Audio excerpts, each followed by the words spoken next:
Hello दोस्त, कैसे हो आप लोग। और आज मैं आपको एकदम ऐसी बातें बताने वाला हूँ। हर कंपनी के बारे में मैं रिव्यू करने के लिए लगा हुआ हूँ, ठीक है। कि एग्जैक्ट नॉलेज आप कंपनी का आप मैं अपने चैनल से दे सकूँ आपको, ठीक है। क्योंकि बहुत प्रॉब्लम होता है, ये पता ही नहीं चलता है कंपनी के ऊपर कर्जा कितना है, ठीक है। कंपनी के पास कैश कितनी पड़ी हुई है, कंपनी का बिजनेस कैसे चल रहा है, प्रॉफिटेबल ग्रोथ कितनी है कंपनी की, ये कुछ नहीं पता चलता है। मार्केट कैप कितना है, कुछ नहीं पता चलता है। ब्रोकरेज के टर्मिनल पे जो शो होता है वही हम देख लेते हैं, लेकिन ब्रोकरेज के टर्मिनल पे ये नहीं बताते हैं कि कंपनी के ऊपर कर्जा कितना है या उसके पास कैश कितना पड़ा हुआ है। ये सब चीज़ें तो बताते नहीं हैं, ठीक है। नॉर्मल सी बात है, अगर आपके पास कर्जा नहीं है तो आप 1 रुपया भी कमाते हो तो आपके पास वो 1 रुपया पूंजी बढ़ता चला जाता है, जिससे या तो कंपनी खुद डेवलप होती है, नहीं तो डिविडेंड देता है, बोनस देता है, बहुत सारी चीज़ें देती है, ठीक है। कंपनी का पर्सनल ग्रोथ भी होता है, ठीक है। इससे जितनी बड़ी कंपनी ग्रोथ करती है शेयर प्राइस भी उतनी नॉर्मल सी बात है कि ग्रोथ करेगा, ठीक है। इसलिए मैं आपको हर चार्ट के साथ साथ जब जो भी मैं स्टॉक लेके आता हूँ वो चार्ट के साथ साथ फंडामेंटल ज़रूर बताता हूँ, ठीक है। मार्केट कैप कितना है या कंपनी में प्रोमोटर होल्डिंग कितनी है, ठीक है। ये सारी चीज़ें मैं नॉर्मल बताता ही बताता हूँ। तो आज मैं एक स्टॉक लेके आया हूँ जिसका नाम है राजू इंजीनियरिंग, ठीक है। ये न्यूज़ में इसका काफ़ी चर्चा होता है, ठीक है। और ये आप देखोगे ना तो लगभग ये दौर था जिसमें ये सर्किट में चल रहा था, ये दौर था जिसमें ये सर्किट में चल रहा था, ठीक है।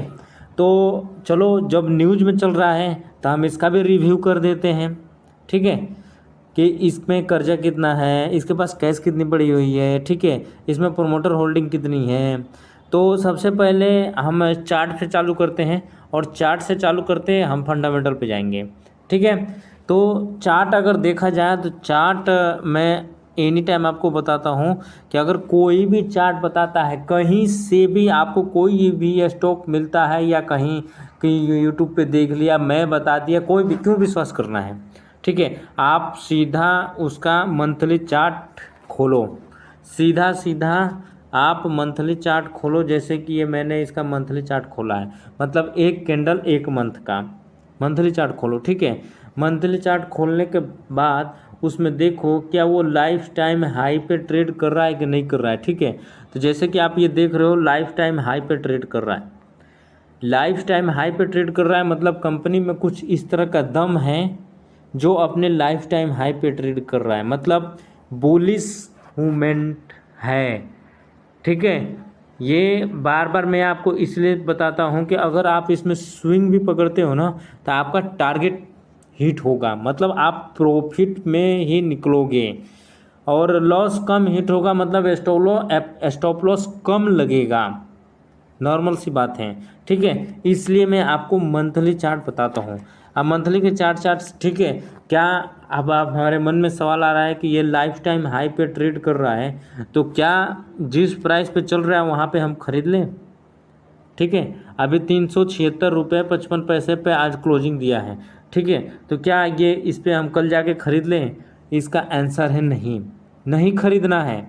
हम तो इसको इसलिए मंथली चार्ट पे देखा है कि इसमें बुलिश मोमेंटम है तो अपने वॉच लिस्ट में ऐड करें, ऐड करें और अपने बारी का वेट करें।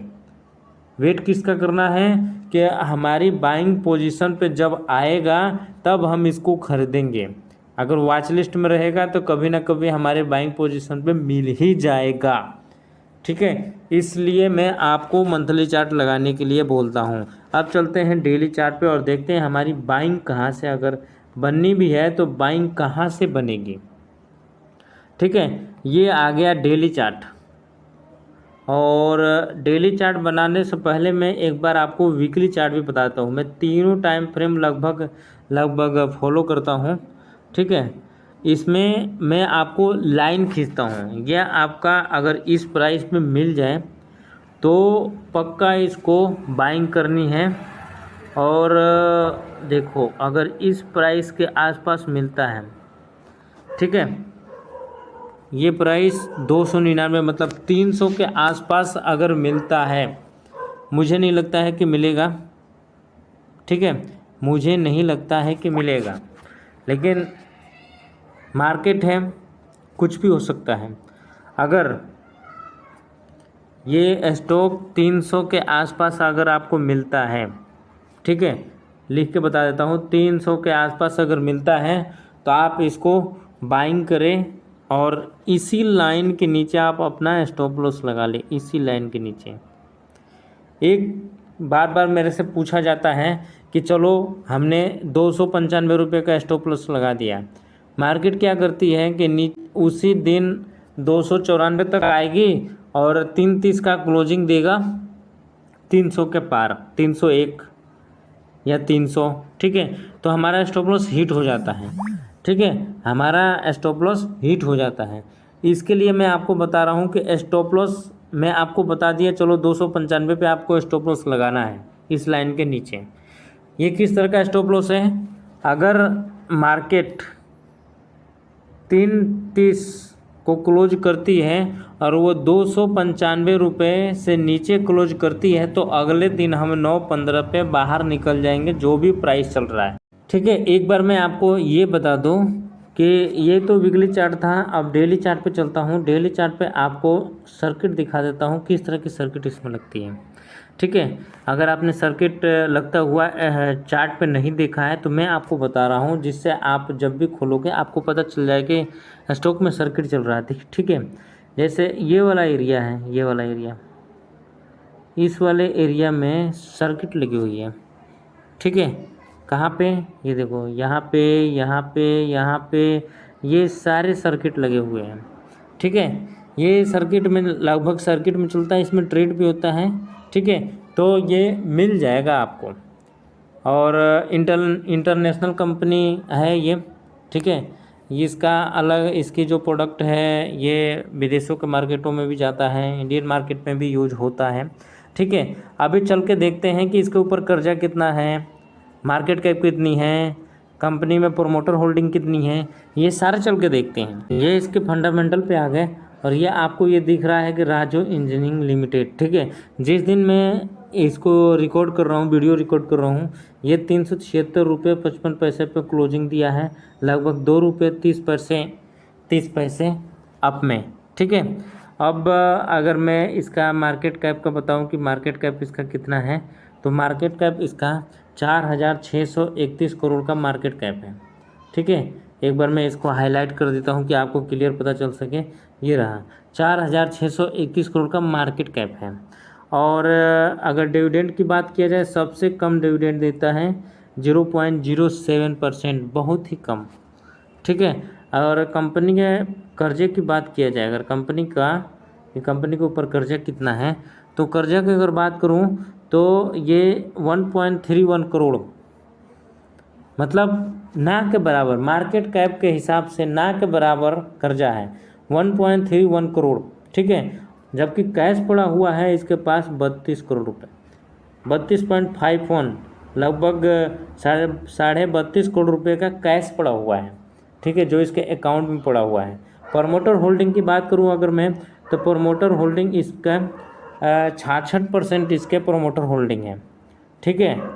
और ROE 17% है और ROC 24% है, जो कि बहुत बढ़िया है, बहुत बढ़िया है ROE और ROC, ठीक है। प्रॉफिटेबल ग्रोथ की अगर बात किया जाए तो ये 96%, लगभग 97% है, और सेल्स ग्रोथ इसकी 23% है, ठीक है। तो कंपनी एकदम तगड़ी है, नो डाउट। प्रमोटर होल्डिंग भी बढ़िया है, प्रॉफिटेबल ग्रोथ कंपनी की बहुत बढ़िया है, ठीक है। मैं अपने कई वीडियो में बताया है कि बहुत सी कंपनियां मिली है जो प्रॉफिट ग्रोथ इसके माइनस में चल रहा है इसका, फिर भी लोग उसको बाइंग करके रखे हुए हैं, ठीक है। सेल्स ग्रोथ भी माइनस चल रहा है यार। अगर सेल्स ग्रोथ और प्रॉफिट ग्रोथ प्लस में ना रहे, और वो भी लगभग 50 से ऊपर, चलो सेल्स ग्रोथ ना भी रहे लेकिन ये प्रॉफिट ग्रोथ 50 से ऊपर तो रहे, ठीक है, वो कंपनी रखनी चाहिए। हमें प्रॉफिट से मतलब है, हमें पैसे से पैसे कमाने हैं, ठीक है।